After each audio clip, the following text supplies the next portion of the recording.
Mon exposé aujourd'hui s'intitule Les enjeux de l'identité culturelle dans la série de jeunesse Alexis et le roman pour adultes La dot de Sarah de Marie-Célie Agnan. La diversité ethnoculturelle du Québec est un sujet brûlant qui, à l'heure actuelle, fait couler beaucoup d'encre. Cette diversité entraîne la production contemporaine d'une littérature dite migrante, c'est-à-dire d'écrits d'auteurs qui résident ici au Québec mais qui proviennent d'un autre pays. Bien que cette production soit loin d'être récente, elle a connu un essor et une valorisation sans précédent depuis les années 1980-90. Il est à noter que certains écrivains, comme Antonio D'Alfonso, qui en fait est né ici à Montréal, se rattachent tout de même à la littérature migrante parce que bien qu'ils sont issus de la première génération de migrants, la question identitaire demeure cruciale pour eux. Parmi les littératures migrantes, la littérature haïtienne occupe une place importante en raison de son rapport à la langue française et du poids de son histoire. Elle nous amène à découvrir de multiples visages qui nous sont étrangers et à voyager vers un pays bordé par un océan bleu. L'œuvre de Marie-Célie Agnan, une écrivaine d'origine haïtienne, est caractéristique de cette problématique qui nous intéresse. Son travail littéraire connaît une certaine notoriété.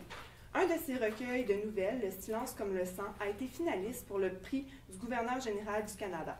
Romancière et poétesse, Marie-Célie Agnan touche également à d'autres pans de la littérature et s'illustre notamment dans l'écriture de romans jeunesse. La littérature migrante pour adultes a été et est toujours largement étudiée par la critique et les chercheurs universitaires. Toutefois, peu de recherches et de travaux ont été menés sur la littérature migrante destinée à des adolescents. Sans doute parce que la littérature de jeunesse subit depuis toujours un certain mépris. En effet, elle est souvent qualifiée de paralittérature ou de littérature mineure. S'ils sont nombreux à la déprécier, plusieurs chercheurs la défendent également. Elle tend depuis quelques années à être davantage reconnue par le milieu littéraire et à gagner en valeur et en crédibilité auprès des spécialistes de la littérature. Toutefois, certains préjugés et stéréotypes la concernant semblent persister. Ainsi, nous croyons qu'une comparaison des enjeux de la littérature migrante pour adultes et pour adolescents est une question qui mérite d'être approfondie dans le cadre d'un projet de recherche. La série Jeunesse Alexis et La dot de Sarah de Marie-Célie Agnan rendent compte de l'expérience de l'exil et du choc culturel qui lui est associé. Tout d'abord, il est impératif de définir quelques concepts en lien avec notre projet de recherche. De façon générale, l'identité désigne à la fois ce qui est propre à un individu ou à un groupe et ce qui le singularise. Il s'agit d'un concept ambigu qui renvoie en même temps au même et à l'autre. Selon le niveau considéré, les expressions de l'identité varient en fonction des références culturelles, professionnelles, religieuses, géographiques, linguistiques, etc. Selon la définition de l'UNESCO, la culture, dans son sens le plus large, est considérée comme l'ensemble des traits distinctifs, spirituels et matériels, intellectuels et affectifs qui caractérisent une société ou un groupe social. Elle englobe, outre les arts et les lettres, les modes de vie, les droits fondamentaux de l'être humain, les systèmes de valeurs, les traditions et les croyances. Dans le cadre de ce projet de recherche, nous retiendrons la conception dynamique de l'identité culturelle telle que la propose Geneviève Vincenot dans son ouvrage intitulé « L'identité culturelle ». Comme l'explique Vincenot, lorsqu'elle est issue de l'héritage culturaliste, la conception de l'identité culturelle donne lieu à des descriptions énumératives de traits, de fonctions et de comportements individuels ou collectifs que l'on considère définitivement attachés aux porteurs d'identité par le simple fait de leur appartenance à un groupe donné, un certain capital d'attributs reliés les uns aux autres et différents d'une culture à l'autre, qui serait transmis tel un héritage aux acteurs sociaux. Toutefois, il est possible d'envisager l'identité culturelle selon une perspective dynamique. Ainsi, les individus participent à l'élaboration de leur lien d'appartenance sociale. Ils construisent et partagent des significations qui fondent leur identification commune. La culture s'érige simultanément en une condition et en une conséquence des compétences humaines.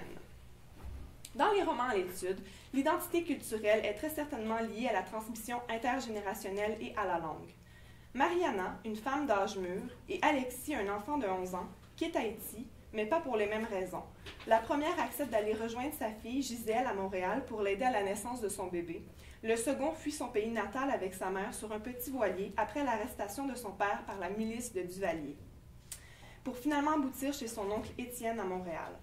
Bien que leurs motivations soient différentes, ils feront tous les deux l'expérience de la migration et du choc culturel. Ils auront un sentiment de déchirement entre leur pays d'origine et leur pays d'accueil, leur passé et leur présent. En lisant ces romans, de nombreux points communs ressortent, mais également quelques variantes. Pour cette communication, nous avons décidé de nous concentrer sur la transmission intergénérationnelle, qui est, dans le cas de ces romans plus particulièrement, multidirectionnelle. Nous commencerons tout d'abord par analyser la transmission descendante, c'est-à-dire des adultes aux enfants, dans les rapports familiaux. Nous nous pencherons plus particulièrement sur deux types de figures, soit celle du passeur d'identité culturelle et celle de l'intégrateur interculturel. Dans l'analyse de la figure du passeur d'identité culturelle, nous nous attarderons sur le cas des grands-mères dans la littérature haïtienne. Ces personnages transmettent une mémoire et aident les jeunes personnages à s'inscrire dans une tradition, dans un rapport au passé. À la lecture des romans de Marie Siliania, nous constatons l'absence de la figure du père et du mari. Cette absence est chargée de sens dans les récits de l'écrivaine et reflète l'imaginaire et le vécu des femmes antillaises. Tout naturellement, la dynamique de transmission entre les générations en est perturbée, comme l'explique Marie Scondé. Schéma classique aux Antilles, nous ne savons rien du père. La grand-mère se trouve donc dépositaire de la connaissance du passé et communique son savoir à l'enfant. En effet, Mariana a élevé seule son unique fille, Gisèle, après avoir eu une courte aventure avec un certain Alphonse, qui, dès qu'elle commençait à sentir dans son ventre la bouleverse qu'il y avait semée, était partie sans bruit, sans compte.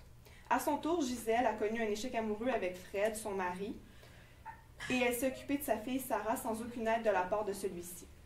Fred, le père de Sarah, n'a toujours été qu'un fantôme dans cette maison. Raphaël, le père d'Alexis, n'est guère présent dans le diptyque, bien que cela soit malgré lui. En effet, il s'écoulera environ 2 ans avant que Raphaël ne revienne dans la vie de sa femme et de son fils. Dans les deux cas, les grands-mères jouent donc un rôle primordial en ce qui a trait à la transmission culturelle. Elles deviennent une figure de passeur d'identité culturelle pour la génération des petits-enfants. Le titre même du roman pour adultes, La dot de Sarah, qui est juste ici, relève le contenu du message que Mariana, personnage principal et narratrice, souhaite transmettre à sa petite fille.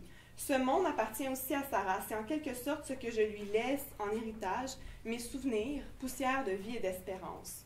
Si on ne se nourrit pas aussi de souvenirs, comment apprécier et comprendre ce que nous vivons aujourd'hui? Alexis entretient une relation particulière avec sa grand-mère Malena. Elle représente son point d'ancrage et la sagesse. Malena tente toujours de lui faire comprendre les situations et les épreuves qu'il vit en lui racontant des histoires et en lui disant des proverbes et en lui chantant des comptines en créole. Toujours serré contre sa grand-mère, Alexis entend vaguement les paroles d'une chanson qu'elle chantonne.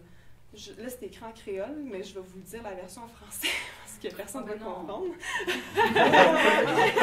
Donc, elle lui dit « Mon enfant, un vent mauvais te chasse, n'oublie pas, je suis la chandelle, si je ne peux te dire la vérité, je peux te montrer le chemin. » Puis, ce qui est intéressant aussi, c'est que Alexis, bien qu'il soit séparé physiquement de sa grand-mère, va toujours entretenir une correspondance avec elle. La deuxième figure qui fera l'objet de notre attention est celle de l'intégrateur interculturel.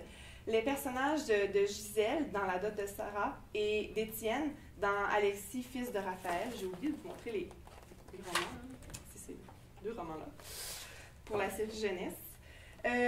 Jouent ce rôle en participant à l'intégration sociale et culturelle des membres de leur famille qui ont émigré à Montréal. Ces personnages aident les jeunes à s'inscrire dans un rapport au présent et à l'avenir. Ils assument en quelque sorte un rôle de traducteur d'une culture à une autre. Donc, Gisèle est celle qui fait venir sa mère Mariana d'Haïti afin d'avoir de l'aide à la naissance de sa fille Sarah. Mariana n'a jamais eu une excellente relation avec sa fille qui est un peu comme une étrangère pour elle. Mariana le mentionne elle-même. Gisèle a beau être née tout comme moi au Mobin, elle n'est pas de là. Malgré les difficultés relationnelles entre les deux femmes, Gisèle veille sur sa mère et en prend soin.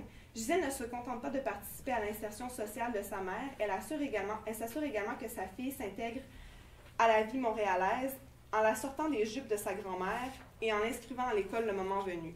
Sarah découvre un autre univers, celui des petits-enfants qui, comme elle, fréquentent la maternelle. Sa mère, Gisèle, avait raison, elle s'épanouit. Dans le cas de la série jeunesse, Alexis, l'oncle Étienne, qui est le frère de Janine et par le fait même donc l'oncle d'Alexis, est celui qui les accueille à Montréal.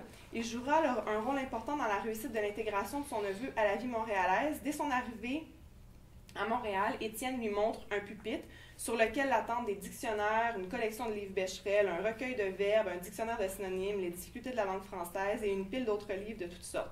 Il s'informe si son neveu aime l'école et il se réjouit de la réponse de celui-ci et l'avise aussitôt qu'il y est déjà inscrit. Étienne a beaucoup de patience avec son neveu. Il répond à toutes les questions que celui-ci lui pose sur leur mode de vie, la culture à Montréal. Il s'efforce d'inscrire son neveu à des activités afin qu'il côtoie des jeunes de son âge. En effet, il a pris soin d'inscrire Alexis dans une équipe de football dès son arrivée. Bien que la transmission par définition se fasse normalement des aînés aux enfants, celle-ci s'inverse dans le cas de ces romans. Donc, les personnages de Sarah et d'Alexis ont également leur mot à dire et leur message à transmettre aux adultes. Sarah, qui va bientôt avoir 20 ans, et Mariana n'espère qu'une chose, c'est de la voir se marier avant qu'elle retourne vivre chez elle au Mobin, en Haïti. Donc, elle veut emporter avec elle l'image de Sarah dans une belle robe blanche, avec le son des cloches de l'église. Puis Sarah se défend très bien lorsque sa grand-mère lui en parle. Elle lui répond « Ça ne va pas, grand-maman, je n'ai pas encore 20 ans et tu veux déjà m'enfermer pour toute la vie dans une prison avec un homme. » Sarah en rajoute encore en disant à sa grand-mère « Tu vois, grand-maman, ici, on n'est pas à l'anse au Mobin. On ne s'occupe pas du mariage des autres, on cherche à se marier nous-mêmes, même si on est vieux, et on peut même se marier avec quelqu'un du même sexe. » Mariana est complètement abasourdie et craint de ne plus comprendre le langage de sa propre petite fille. Lorsqu'elle questionne Sarah afin de savoir si elle aura des enfants, celle-ci lui répond « Je ne suis pas une petite fille, Manmia. Pour avoir un enfant, tout ce qu'il faut, c'est un homme, et en plus, avec la science aujourd'hui, on peut même s'en passer. » Sarah l'entraîne alors dans une de ses explications compliquées sur les bébés que l'on fabrique en laboratoire, la sexualité réinventée, un flot de paroles auquel Mariana ne comprend que goutte. Sarah fait découvrir à sa grand-mère une autre réalité que celle qu'elle connaît. Sarah, c'est le lien de Mariana vers la modernité d'une époque, d'une culture et d'un pays qui sont autres que les siens. Donc ensuite, pour le personnage d'Alexis, dans la série Alexis, mais Alexis se transforme au fil du récit en un petit homme, il grandit, il mûrit rapidement à la suite des épreuves qu'il a vécues. À l'école, il se fait une amie, Sarah Blanchot, qui, tout comme lui, est née de 2 parents haïtiens. Toutefois, Sarah rejette ses origines haïtiennes. En effet, si du premier regard, Alexis avait conquis Sarah, cela lui avait pris beaucoup plus d'arguments et force belles paroles pour parvenir à vaincre cette feinte indifférence qu'elle affichait à l'égard d'Haïti. Sarah Blanchot est persuadée qu'Alexis est une île maudite, qu'Haïti est une île maudite, excusez-moi. Sarah Blanchot est persuadée qu'Haïti est une île maudite en raison de tous les préjugés que ses parents entretiennent à l'égard de leur pays natal. Aussi, est-elle très fermée lorsqu'Haïti... Mon Dieu, Haïti, ouais, c'est la fin de la journée, je m'excuse. Hein. Aussi, est-elle très fermée lorsqu'Alexis tente de lui en parler et de lui vanter la beauté de son île. Le jeune garçon découvre rapidement que Sarah Blanchot connaissait bien peu de choses, pour ne pas dire presque rien, de ce pays d'où étaient partis ses parents. Patiemment, Alexis lui fait découvrir petit à petit cette île entourée d'un océan si bleu où poussent des palmiers. Sarah, tranquillement, renoue avec ses origines et apprend à aimer Haïti. Le roman se conclut sur la mission que se donnent Alexis et Sarah. Ils souhaitent réussir à faire renouer Madame Blanchot, la mère de Sarah, avec ses origines et la faire changer d'avis sur Haïti. Alexis est très persuasif et affirme « Nous allons en profiter pour la faire changer. Cela prendra du temps, mais à 2, nous y parviendrons. Dès ce soir, nous nous mettons au travail. » Pour cela, Alexis élabore un plan pour amadouer la mère de Sarah, qui est irritable et très isolée, telle une princesse dans un donjon. Alexis est convaincu que Sarah et lui peuvent changer les parents, les aider à grandir. Alexis veut transformer les adultes, les confronter à leurs préjugés et à leurs stéréotypes et les inciter à une ouverture d'esprit. En guise de conclusion, nous aimerions vous glisser un mot quant à l'état des recherches consacrées à notre corpus et à notre problématique. Il y a de nombreux mémoires de maîtrise et thèses de doctorat qui traitent de l'identité culturelle et de la transmission intergénérationnelle, ce qui souligne l'intérêt de ce sujet dans les projets de recherche. Toutefois, personne n'a encore effectué de recherche sur les enjeux de l'identité culturelle en comparant une série de jeunesse avec un roman pour adultes chez une même auteure. Par ailleurs, il est à noter que nous avons trouvé de nombreux articles critiques sur l'œuvre de Marie Signagnan, mais très peu sur sa série de littérature jeunesse Alexis. Jusqu'à maintenant, nous en avons trouvé seulement 5, et ces 5 articles ne proposent pas d'analyse très approfondie du diptyque. De notre point de vue, nous croyons en l'originalité de ce projet de recherche qui permettra de mieux connaître et de comprendre la littérature jeunesse migrante, qui représente un corpus assez peu étudié contrairement à la littérature migrante pour adultes, en comparant un roman destiné à en comparant un roman destiné à des adultes et un diptyque pour des adolescents, nous pourrons cibler les différents enjeux et les différentes variantes de ces deux champs littéraires. Il sera intéressant de mettre à jour comment les questions de l'exil et de l'immigration et de l'interculturalité, abondamment traitées dans la littérature migrante et étudiées par la critique, sont envisagées dans des romans pour adolescents. Ce projet de recherche apportera des réponses à des questions qui ont une résonance particulière dans le contexte social, politique, culturel actuel au Québec. En effet, nous n'avons qu'à penser à la commission de consultation sur les pratiques d'accommodement reliées aux différences culturelles créée par le ministre Jean Charest en 2007, soit le rapport Bouchard-Taylor, ou à la proposition de la Charte des valeurs québécoises présentée par le gouvernement Marois en 2013. Merci de votre écoute.